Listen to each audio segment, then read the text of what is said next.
Hermeneutik adalah ilmu menafsir dan baru dikenal sekitar tahun 1567 Masehi.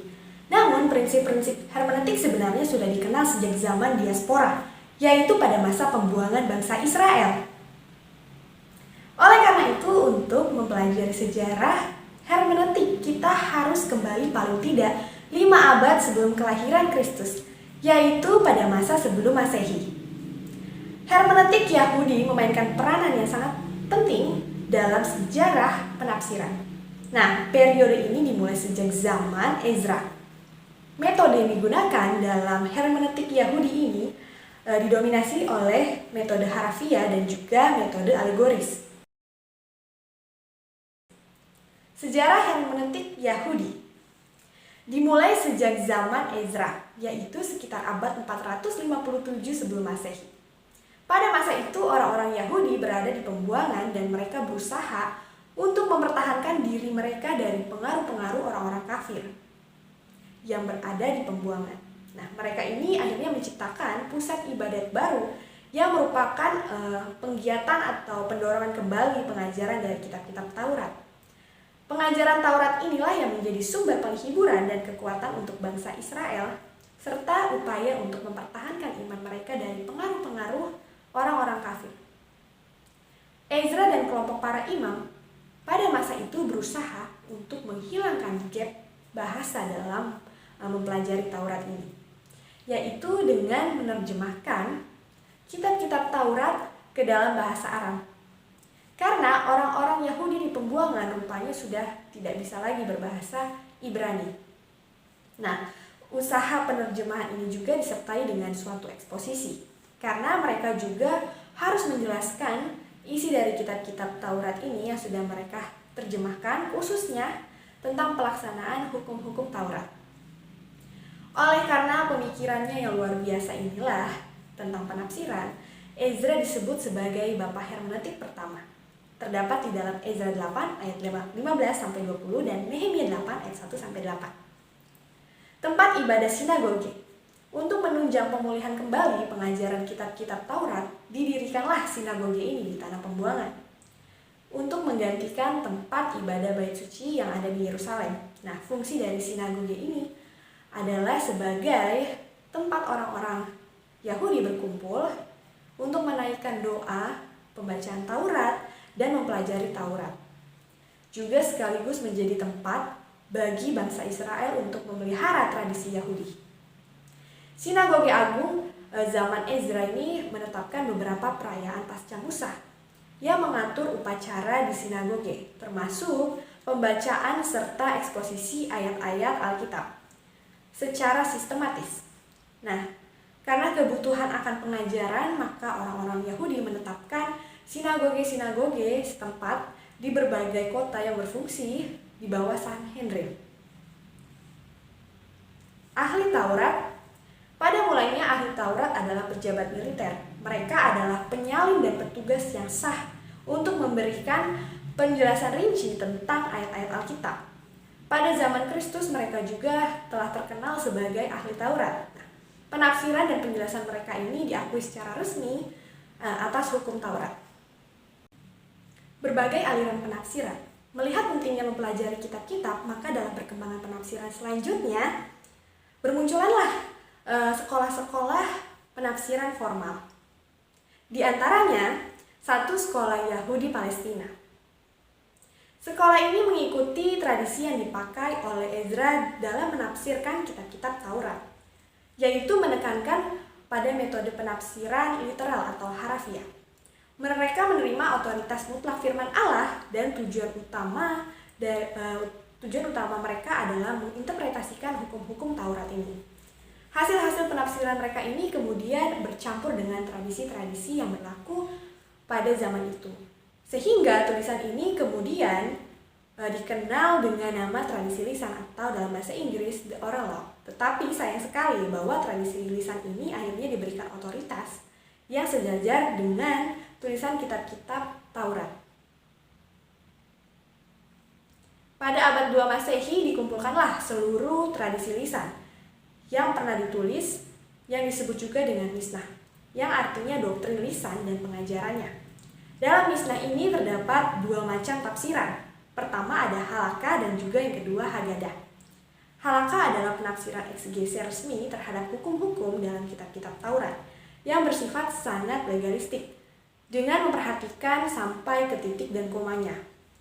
Hagadah adalah penafsiran seluruh Alkitab Perjanjian Lama, tetapi tidak berhubungan langsung dengan hukum, yang tujuannya adalah untuk mempelajari kesalehan kehidupan beragama. Perkembangan selanjutnya adalah para ahli kitab ini membuat buku tafsiran dari buku Mishnah ini yang disebut dengan Gemara. Kedua buku Mishnah dan Gemara ini yang akhirnya membentuk buku atau kitab yang disebut dengan Talmud. Sekolah Yahudi Alexandria didirikan oleh kelompok masyarakat Yahudi yang sudah tercampur dengan budaya dan pikiran Yunani atau yang disebut juga dengan kaum Helenis. Kerinduan mereka yang paling utama adalah menerjemahkan kitab-kitab Perjanjian Lama ini ke dalam bahasa Yunani modern. Sebagai hasilnya adalah buku atau kitab Septuaginta. Nah, penambahan kitab-kitab apokrifa dalam Septuaginta ini menunjukkan bahwa mereka ini menerima penafsiran Haggadah dari sekolah Yahudi Palestina. Namun, karena pengaruh yang besar dari filsafat Yunani, orang-orang Yahudi ini mengalami kesulitan dalam menerapkan cara hidup sesuai dengan pengajaran Taurat. Sebagai jalan keluarnya muncullah cara interpretasi alegoris atau metode alegoris yang dipakai untuk menjembatani kedua cara hidup yang bertentangan itu. Aristobulus 160 sebelum Masehi dikenal juga sebagai sebagai penulis Yahudi yang pertama yang menggunakan metode alegoris. Ia menyimpulkan bahwa filsafat Yunani ini dapat ditemukan dalam kitab-kitab Taurat melalui penafsiran alegoris. Philo, yaitu tahun 20-54 Masehi, adalah penafsir Yahudi di Alexandria yang paling terkenal. Nah, Philo ini berpendapat bahwa metode harfiah ini adalah metode penafsiran yang digunakan hanya untuk mereka yang belum memiliki daya pikir yang dewasa. Jadi makna harfiah ibarat tubuh jasmani dari Alkitab. Sedangkan metode alegoris ini adalah metode dengan makna yang terpendam di bawah makna harfiah, sama seperti roh atau dari jiwanya Alkitab. Sekolah kaum Karaite atau Karaites, kelompok dari sebuah sekte Yahudi ini menolak otoritas dari buku-buku tradisi lisan dan juga metode penafsiran Haggadah. Mereka lebih cenderung mengikuti metode penafsiran literal atau harfiah. Nah, sebagai akibatnya mereka ini menolak dengan tegas metode penafsiran yang alegoris. Baik, Salam, saya akan lanjutin. Kaum Jabalis muncul pada abad ke-12 Masehi dan mengembangkan sistem pemertingan apa yang tertulis literaris dan alegorisme. Juga disebut aliran yang sangat harfiah, teman-teman. Nah, teks Masoret yang dibuat oleh para rabi dipandang memiliki kuasa, yaitu adikontrati. Nah, di mana jumlah huruf-huruf itu memiliki secara tersendiri. Kata-kata, vokal-vokal, aksen-aksen semuanya memiliki arti khusus, teman-teman. Nah, kaum Jabalis ini juga memakai metode alegoris dari kaum Yahudi Alexandria yang menghasilkan berbagai penafsiran yang tidak masuk akal. Nah, saya akan lanjutin. Kaum Yahudi Spanyol muncul sejak abad ke-12 sampai ke abad 15 Masehi dan mengembangkan suatu metode yang penafsiran yang lebih sehat, teman-teman.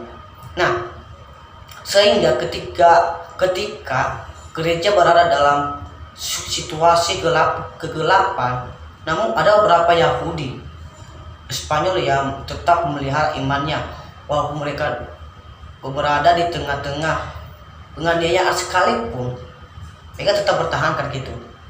Nah, di mana orang-orang penting muncul dan memberikan sebagai kontribusi yang berarti bagi ilmu hermeneutik.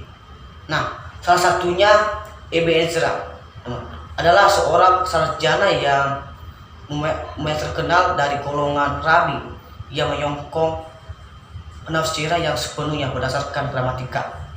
Nah, ia juga mengakui bahwa ada beberapa kalimat yang berisi arti harfiah dan juga arti simbolis, sehingga metodenya adalah dengan pertama-tama menentukan arti gramatika dari suatu nas, lalu kedua melihat pada versi lain juga, dan akhirnya menggunakan tradisi Yahudi. Nah, lanjut, kaum Yahudi Perancis. Nah, ini juga salah satu pakar terkemuka kaum Yahudi Perancis adalah Rashi, di mana metodenya adalah memberikan penjelasan harfiah atas teks Alkitab bahasa Ibrani. Nah, akan tetapi penghargaannya pada Talmud membuat dia menggabungkan eksegese Haggadah dengan metode harfiah, teman-teman. Lanjut, kaum Yahudi modern. Menurut Terry, kecenderungan namun dari kaum Yahudi modern adalah pada rasionalisme. Dalam memberikan eksposisi tentang ayat-ayat Alkitab, mereka mengacu pada nalar dan hati nurani. Bahwa mereka menolak penyataan Allah dalam Kristus. Mereka tidak menantikan adanya Mesias atau pemulihan aturan Musa, sekalipun kepada orang Yahudi dipercayakan firman Allah sendiri, teman. Kalau teman-teman lihat ada di Roma 3 ayat 1 dan 2, dimana singkat aja boleh teman-teman baca, buka Alkitabnya. Seluruh ketidakpercayaan menghalangi mereka untuk dapat mengerti. Dan juga di 2 Korintus 3 ayat 14 dan sampai 16. Nah, boleh baca di Alkitab sendiri, teman-teman. Di mana orang Yahudi tidak orang Yahudi tidak akan pernah menafsirkan dengan tepat sesuai Alkitab mereka sebelum mereka menerima kuncinya, yakni Yesus dari Nazaret. Nah, kita lihat bahwa Perjanjian Lama tidak bisa ditafsirkan secara tepat jika terlepas dari kuncinya, yaitu Tuhan Yesus Kristus sendiri. Shalom, baik, saya akan melanjutkan presentasi dari teman saya mengenai hermeneutika rasuli, yang dimana periode saat itu atau tahun Masehi yang ke-26 sampai 95 tahun Masehi, periode hermeneutik ini membentang dari pelayanan Kristus sampai ke kematian Rasul Yohanes. Terus juga metode yang digunakan saat itu atau metode yang berlaku saat itu dalam hermeneutik rasuli ini adalah metode harafiah, yang dimana dengan ilham Roh Kudus para penulis Perjanjian Baru itu menafsirkan Perjanjian Lama dalam tulisan mereka sendiri. Terus sejarah hermeneutika rasuli ini yang harus kita ketahui itu yang pertama adalah Yesus Kristus sang penafsir yang sempurna. Artinya apa? Artinya karena Yesus itu adalah firman yang hidup, maka ia bisa tanpa salah menafsirkan firman yang tertulis itu. Ya. Terus juga yang perlu teman-teman ketahui adalah pribadi Yesus itu adalah wujud dari penafsiran atas Perjanjian Lama, yang dimana di kitab Taurat, kitab Mazmur, dan kitab Nabi-Nabi mencatat hal-hal itu. Nah, pada masa pelayanan Tuhan Yesus itu Yesus menafsirkan ayat-ayat Alkitab bagi para muridnya tentang berbagai hal yang menyangkut dirinya sendiri. Untuk apa? Tujuannya itu untuk membuka pengertian mereka. Nah, di sini yang harus teman-teman ketahui juga mengenai peraturan atau prinsip penafsiran itu merupakan bagian dari sifat dan wujud dari Yesus sendiri. Kenapa? Karena Yesus adalah penjelmaan firman Allah bagi manusia, yang dimana dia adalah jembatan antara Allah dengan manusia. Ya, jadi kesenjangan komunikasi antara manusia dengan Allah itu harus melalui Yesus, begitu. Nah, kemudian karena murninya penafsiran Yesus saat itu, ia mampu menyingkapkan semua penafsiran yang tidak benar. Saat itu Yesus juga mengutuk tradisi Haggadah dan Halakha yang digunakan oleh para tua-tua Karena kenapa? Karena tradisi-tradisi itu membuat firman Allah tidak berlaku. Nah, bisa kita lihat dalam Matius 15 ayat 1 sampai 9, Markus 7 ayat 1 sampai 7. Nah, kemudian juga Tuhan Yesus mencela para ahli Taurat dan orang Farisi, yakni para penafsir resmi hukum Taurat saat itu. Alasannya kenapa? Kenapa sih Tuhan seperti itu? Karena ini teman-teman, karena penafsiran yang bersifat terlalu mementingkan pelaksanaan hukum saat itu, atau legalistis sekarang ini kita kenal. Nah, atas ayat Alkitab saat itu, yang kemudian membuat orang-orang sama sekali terbelenggu. Pada saat itu bisa kita lihat dalam Matius 23 ayat 1 sampai 33. Terus juga Yesus menegur orang-orang Saduki saat itu karena kenapa? Karena mereka mengabaikan kuasa Allah dan kuasa ayat-ayat Alkitab juga. Ya, bisa teman-teman lihat dalam Matius 22 ayat 29, biar teman-teman gak bilang kami gimana sesat, nggak ada ayat yang mendukungnya. Terus juga di sini juga ada para pemimpin yang perlu teman-teman tahu, bahwa para pemimpin agama zaman Yesus itu dibutakan oleh ketidakpercayaan dan hermeneutik yang salah. Nah, maka dari itu mereka karena ketidakpercayaan dan hermeneutik yang salah itu, mereka menyalibkan Sang Mesias sendiri, yang sebenarnya itu kedatangannya sudah diberitakan terlebih dahulu di dalam ayat Alkitab mereka. Ya, bisa kita lihat dalam Kisah Para Rasul 13 ayat 27. Nah, di sini juga kami akan memberikan contoh dan dari beberapa prinsip yang digunakan oleh Yesus waktu ia menafsirkan Perjanjian Lama.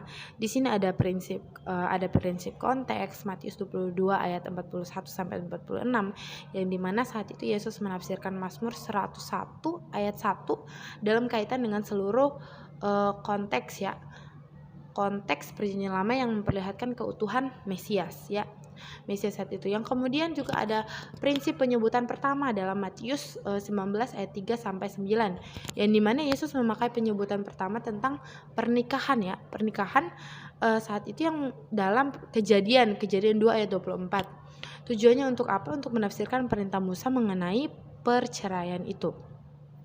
Nah, lanjut ke prinsip pemilihan, terus juga ada prinsip perjanjian, ada prinsip pembagian etnis, juga ada prinsip kronometris, prinsip kritosentris, terus juga ada prinsip moral dan prinsip simbolis, yang bisa kita lihat dalam Matius 21 ayat 42 sampai 44, yang dimana waktu pernah menafsirkan dua pernyataan dari Perjanjian Lama saat itu tampak jelas bahwa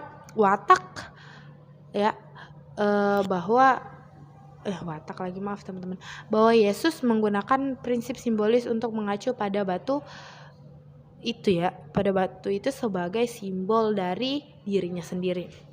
Terus juga ada prinsip perumpamaan dan juga ada prinsip tanda khas. Bisa dalam Lukas 11 ayat 29 dan sampai 30, yang dimana Yesus mengidentifikasi pengalaman Yesus sebagai khas, lalu menafsirkan memakai prinsip tanda khas saat itu. Nah, itu yang saya bisa jelaskan. Saya serahkan kepada teman saya. Baik, selanjutnya saya Eskiel akan membahas tentang materi berikutnya, yaitu para rasul, para penafsir yang diilhamkan dalam hermeneutik rasuli. Jadi Tuhan Yesus saat mencurahkan Roh Kudusnya ke dalam tubuh pada rasul, tentunya mereka bukan hanya diri mereka sendiri, tapi kuasa Roh Kudus tercantum dalam diri dia.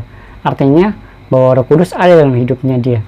Nah, jadi mereka adalah penafsir-penafsir Perjanjian Lama, tentunya mereka menulis seizin kuasa Roh Kudus, bukan hanya menulis dari intelektual saja, tapi apa yang dikatakan Roh Kudus mereka tulis.